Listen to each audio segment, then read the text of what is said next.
Umnumzana uJoseph Mlotsho oneminyaka engu-56 usebengumlimi iminyaka engu-12 uthi izinyanga ezintathu ezedlule bezinzima kakhulu. Akakwazanga ukudayisa imikhiqizo wakhe njengoba imakethe ibivaliwe. Umlotshwa ulahlekelwe ngaphezulu kwa-40,000 wamarandi.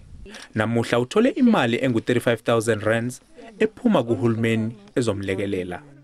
Kuchaza ukuthokoza okukhulu kodwa ngakwezokulimala bese ngilimalelwe kakhulu ngendlela yokuthi angidayisanga ngendlela ebekufanele ukuthi ngidayise ngayo.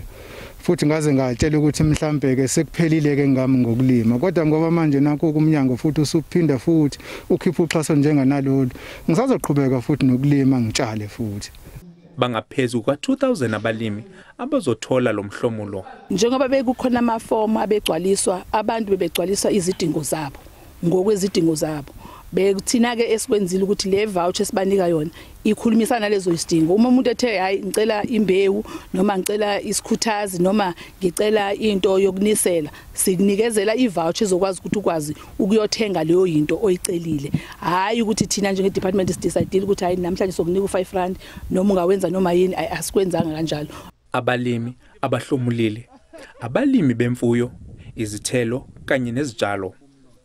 Kanti banqunyelwe izinsuku eziyishumi ukuthi basebenzise lolu xhaso. Mlondi Khatebe, SABC News, eHowick.